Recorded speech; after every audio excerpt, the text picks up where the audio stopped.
Hi, I'm Kieren. And I'm Riku. And welcome to Artificially Ever After Short Stuff.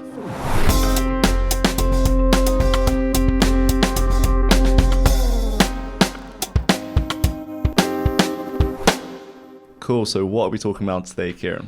So today we are going to be looking into what it actually takes to train AI systems. And to do that, we're going to get a peek inside the UK's most powerful supercomputer, Isambard-AI, which we were very lucky to have a tour around a few weeks ago. And it's not just the UK's most powerful supercomputer. It's ranked 11th globally, including commercial ones, and it's also the 4th greenest supercomputer in the world. And it's really cool that we got to see that because everyone's using AI right now, and all you get to see is the front of a website. And not many people get to see where AI actually is physically. Yeah, the body behind the brain, you could say. Yeah. Part of the reason we were very lucky to get to do this is that the UK's most powerful supercomputer is actually based here on the outskirts of Bristol, which is where Riku and I do our PhD research at the University of Bristol. And it was the university, along with the Bristol Centre for Supercomputing, who were selected to host the UK's largest supercomputer when it was commissioned by the UK government. So we were very lucky to get a guided tour by the director of the Bristol Centre for Supercomputing, Professor Simon McIntosh-Smith, along with the centre manager, Dr. Emma Rose. So these are the two people that are really crucial in keeping it running and involved in the day-to-day operations. And it's a very big job they have because Isambard is a very expensive investment as well. So it's a £200 million facility. And we could tell that from the moment we got there because there was lots of external physical security. It was very difficult to then get in. All of this we're going to be talking about. But in addition to this podcast episode, where we're going to be including some clips from the tour and interviews with Emma and Simon, we also filmed the full tour as well, which is now available on our YouTube channel, so on Artificially Ever After, and you can see a recording from the full tour as well. Cool. So at the start of the tour, we met Simon and Emma outside, and we started off by looking at the external security of the site. We had to build in a lot of physical security because it's such a valuable resource. So the project is over £200 million of investment. So we had to make sure it was kept nice and safe. So yeah, lots of physical security, big high gates, lots of crash barriers so you couldn't crash a truck in through the fence and things like that. So it's nice and physically secure. It's interesting because the supercomputers have become so dense these days, so tightly packed together, that all of the equipment that supports them ends up being bigger in size than the actual computer itself. Yeah. So we've got more space dedicated to things like cooling or to the power, the transformers and things like that, than to the actual computer itself. Yeah. In the past, it would have been the other way around. The computers would have been football field sized and all the other stuff would have been around the edge. Right. But the computer shrunk and shrunk and shrunk. But the other stuff hasn't. So it stayed the same size while the computers got smaller. Yeah, I was really struck. I know you mentioned this in the tour as well, at how quiet it was when we first got there. I think we both thought from videos we'd heard and seen online of other data centers around the world that it was going to be super loud. Yeah. But yeah, it was surprisingly quiet, wasn't it? Yeah, we pulled up and I was like, have they turned it off? Or? Yeah. Then on first look at the actual data center itself, I was shocked by the fact that it kind of looked like a shipping container, albeit a very glorified one, obviously. But Simon quickly explained as to how this was a modular data center and why they specifically chose to go down that route. So it's a big metal building, and it's unusual that it's metal. It's actually a modular data center.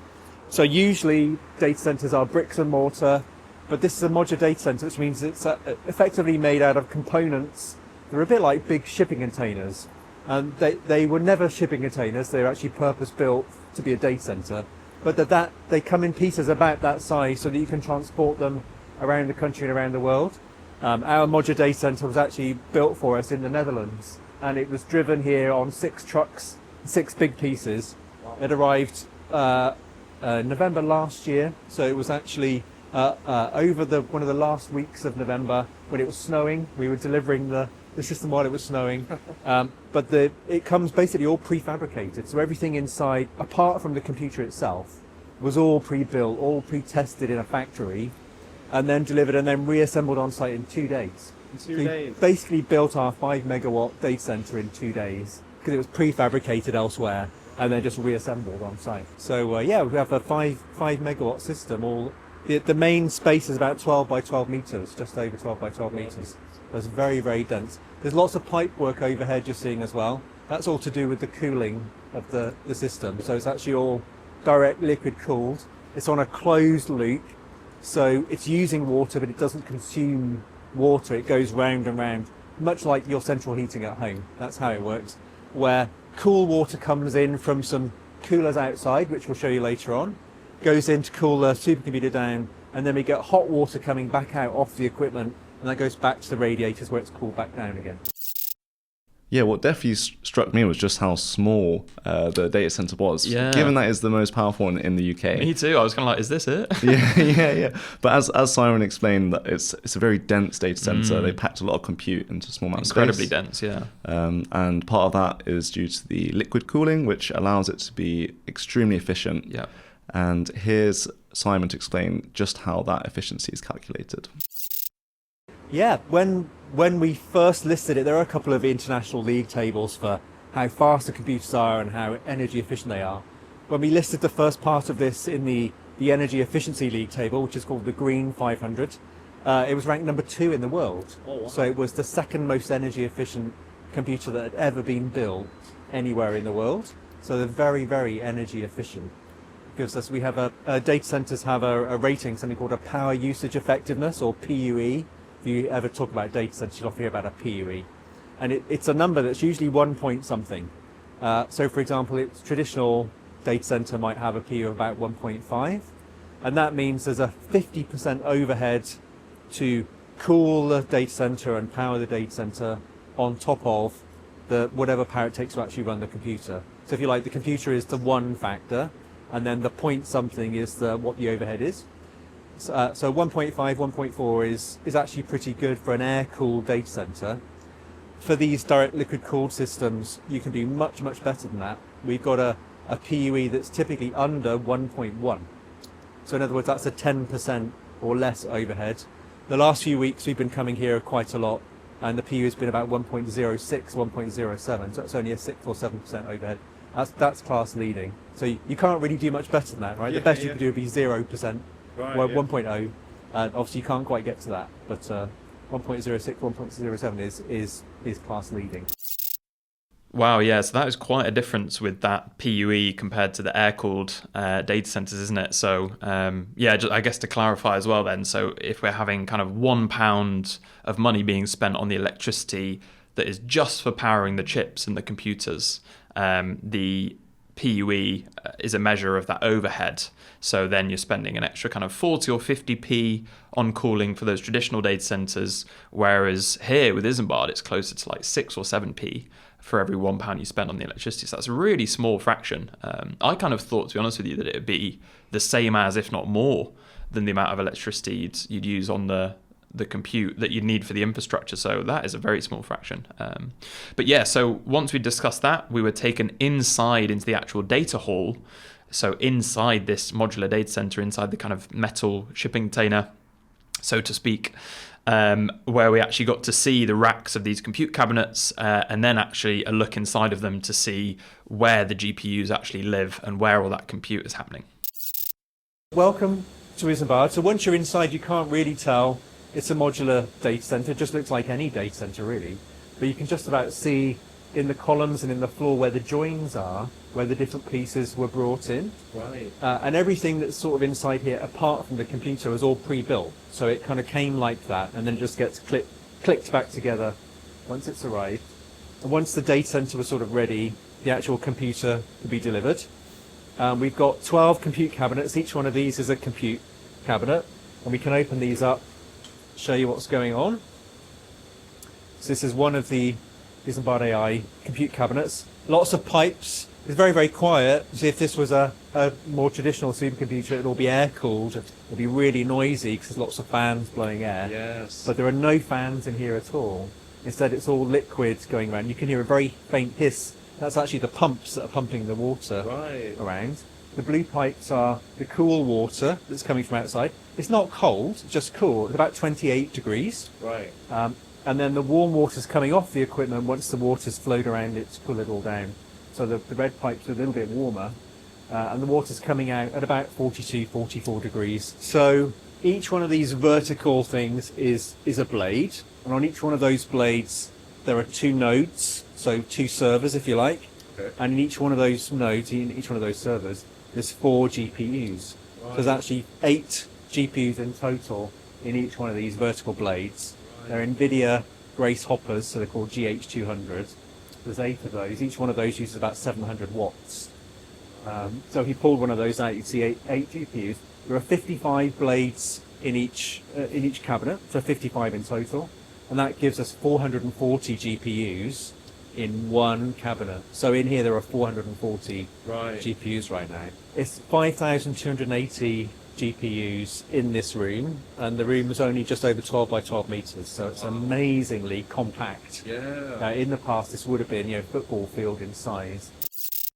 Nice. So once we'd seen that and Simon had kind of closed up the compute cabinets, I was a little bit surprised because I thought that the tour might end there, but then I was very surprised to see that there was a whole separate aspect to these compute cabinets, which I didn't even really think about, which was to do with the networking and actually connecting them all together and then connecting them to the internet. Simon then took us round to the back of one of these compute cabinets, which is where all the networking cables are, and explained a little bit about the computer network and the speed of it that is needed to facilitate all that very large computation and training of the AI models. So it's very different on the back, lots and lots of cables. Now, there's a network connection for every GPU. So I said there's 440 GPUs in each cabinet. So there's 440 connections at least for every GPU, basically to talk to every other GPU in the whole supercomputer. All the cables go up to the top, and there's various sort of switches that connect them all together. And then there's actually cables you can see going out of the top, and that connects this cabinet to all of the other cabinets. It tends to be copper cables for the short distances, and then it's optical interconnect for connecting the longer distances together. The network speed is 200 gigabits. So, if you've got a very fast home network connection, you might have 100 megabits. So 200 gigabits is 200,000 megabits. Oh, wow. Yeah. Per GPU. So there's a lot of bandwidth flying around over our heads. That's another thing that makes a supercomputer, is having that very, very high bandwidth, very low latency to connect all of the parts together. So of course the networking part of a supercomputer is really complicated and so many things can go wrong. But that's just one of many places where it can go wrong. And they actually have a screen inside a facility that shows essentially like a top-down map of all the different parts. So you've got the cooling bit, obviously the supercomputer clusters themselves. Yeah. And you can see the status of each thing and whether everything is behaving. Yeah, I'd imagine they have a lot of those screens all throughout the facility, but we just kind of happened to stumble across one of them, and then they can also be seen and accessed remotely, of course. But yeah, so that was a look around the inside of the actual data hall, but what we quickly realised was that it's just a very small piece of the puzzle for building a supercomputer, and that arguably the cooling and the infrastructure around it is far more important and takes up a lot more space, I think was the main thing. So we then went back outside to the back of the data center, where we saw all of the cooling equipment and fans and plumbing that is necessary to cool those GPUs down so that they can run and do all their computation. And we're essentially now following the big pipes that come out from the modular data center. They're all going over our heads. And they come to these big grey boxes, and those are called pump skids. They're basically big pumps that are pumping all the water around. And they come to these things that look like giant radiators, like you have in the front of a car. Yeah. And that's exactly what they are. They're just giant radiators. So the water's coming out from the equipment off the supercomputer at about 42, 44 degrees. Goes around these big radiators. On the top, there are these big fans. They're basically sucking air in through the radiators and blowing it out the top. And 90% of the time, that is enough to cool the water back down from the 40 plus degrees C back down to about 28 degrees, which is what we need to cool the system back down. And that's it. So that's very, very energy efficient. It's all very sort of passive components. So one of these big radiators, one of these hybrid coolers, can cool down up to 2 megawatts of heat. So one of these is doing a whole row of Isambard, that's 6 compute cabinets, and there's 2 of them.